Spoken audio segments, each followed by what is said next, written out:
నగరంలో ప్రధాన పర్యాటక కేంద్రం ట్యాంక్ బండ్ పరిసర ప్రాంతంలో నిత్యం పర్యాటకులతో సందడిగా ఉంటుంది. పర్యాటకాన్ని ఆదాయ వనరులుగా మార్చేందుకు హెచ్ఎండిఏ పలు వాణిజ్య కూడళ్లను నిర్వహిస్తుంది. చాలా ఏళ్లుగా వాటిని లీజు అద్దెకి ఇవ్వడం ద్వారా ఆదాయాన్ని పొందుతుంది. పలువురు లీజుకు అద్దెకు తీసుకుని తర్వాత చెల్లింపులు చేయక ఎగవేస్తున్నారు.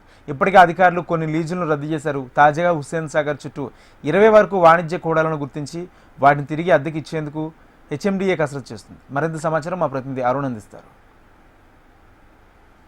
హైదరాబాద్ పరిధిలోని ప్రధాన పర్యాటక కేంద్రం హుస్సేన్ సాగర్ పరిసర ప్రాంతాలు అయితే నిత్యం జనంతో ఎప్పుడు సందడిగా ఉంటుంది. ముఖ్యంగా ఇప్పుడు వేసవి సెలవులు కావడంతో ఎక్కువ మంది పర్యాటకులు అయితే హుస్సేన్ సాగర్ పరిసర ప్రాంతాలకు అయితే వస్తున్నారు. ముఖ్యంగా హుస్సేన్ సాగర్ పరిధిలోని ట్యాంక్ బండ్, అంబేద్కర్ విగ్రహము, సెక్రటేరియట్, అదేవిధంగా Lumbini park, NTR garden, Prasad IMAX వద్ద నిత్యం అయితే సందడిగా మారుతుంది. ముఖ్యంగా వేసవి సెలవులు కావడంతో అందరికీ సెలవులు ఉండడంతో చిన్నపిల్లలు, అదేవిధంగా వాళ్ళ తల్లిదండ్రులు కూడా ఇక్కడ పిల్లల్ని తీసుకొస్తే వీక్షిస్తున్నారు. అయితే మొత్తంగా ఈ పర్యాటక రంగాన్ని అయితే ఆదాయ వనరులుగా మార్చుకునేందుకు హెచ్ఎండిఏ కొన్ని సంవత్సరాల నుంచి కూడా ఇక్కడ వాణిజ్య స్టాలను అయితే ఏర్పాటు చేస్తుంది. అయితే మొత్తంగా ఇలా కొన్ని సంవత్సరాల నుంచి కూడా ఈ వాణిజ్య స్టాలను అయితే ఇక్కడ లీజుకి ఇస్తూ వస్తుంది. అయితే మనం చూడొచ్చు, ఇక్కడ ప్రసాద్ ఐమాక్స్, అదేవిధంగా లుంబిని పార్కు, అదేవిధంగా ట్యాంక్ బండ్, ఎన్టీఆర్ మార్గంలోని ఇక్కడ నిత్యం సందడి కనిపిస్తున్నది. వీటిని అయితే ఇక్కడ వాణిజ్య కూడళ్లను నిర్వహిస్తుంది. చాలా ఏళ్లుగా వీటిని లీజుకు ఇవ్వడంతో పాటు ఆదాయాన్ని అయితే పొందిస్తున్నారు. అయితే పలువురు లీజుకు అద్దెకు తీసుకుని తర్వాత చెల్లింపులు లేక ఎగవేస్తున్నారు. అయితే ఇప్పటికే అధికారులు ఇక్కడ కొన్ని లీజుకు సంబంధించిన కొన్నింటిని అయితే రద్దు చేశారు. అదేవిధంగా ఇక్కడ కొత్తగా టెండర్లు ఆవరించి 20 టెండర్లు ఆవరించేందుకు అయితే హెచ్ఎండిఏ కసరత్తు చేస్తుంది. మొత్తంగా ఒక 20 స్టాళ్లను అయితే గుర్తించారు.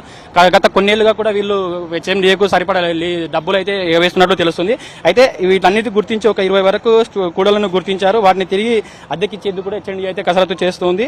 త్వరలోనే వీటి టెండర్లు పిలిచి అధికారులు అయితే టెండర్లు పిలిచేందుకు అధికారులు అయితే సిద్ధమవుతున్నారు. అయితే IMAX, NTR memorial parking, Lumbini park సంబంధించి రెస్టారెంట్, అదేవిధంగా క్లాక్ రూమ్లు, సంజీవ పార్క్ వద్ద ఉన్న వాణిజ్య కార్యకలాపాలకు సంబంధించి అద్దెకి ఇవ్వడానికి అయితే హెచ్ఎండిఏ టెండర్లు పిలవాలని అయితే ఎగవేస్తున్నారు. అయితే గతంలో కూడా ఇక్కడ ఇచ్చినటువంటి వాణిజ్య కూడళ్లు కూడా కొంతమంది అయితే ఇక్కడ అద్దెలు అయితే ఎగవేశారు. అయితే మొత్తంగా మనం చూడొచ్చు, ఐమాక్స్ వద్ద ఉన్న పార్కింగ్ సంబంధించి 45 లక్షల రూపాయలు కూడా ఎగవేసినట్టు తెలుస్తుంది. అదేవిధంగా లుంబిని పార్క్ దగ్గర ఒక రెస్టారెంట్ నిర్వహించారు. అయితే వాళ్ళు 1,50,00,000 వరకు కూడా హెచ్ఎండిఏకు డబ్బులు ఎగవేసినట్టు తెలుస్తుంది.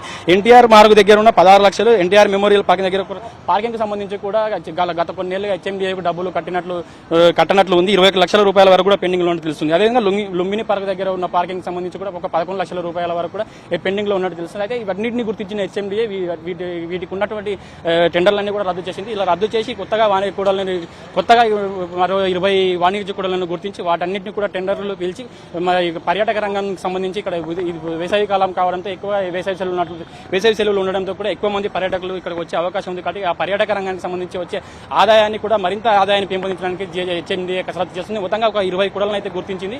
వాటికి మరికొద్ది రోజుల్లోనే టెండర్లు పిలిచి కొత్తగా వాణిజ్య కార్యకలాపాలు చేసే అవకాశం ఉన్నట్టు తెలుస్తుంది. కెమెరా పర్సన్ మల్లేష్తో అరుణ్, హెచ్ఎం టీవీ, హైదరాబాద్.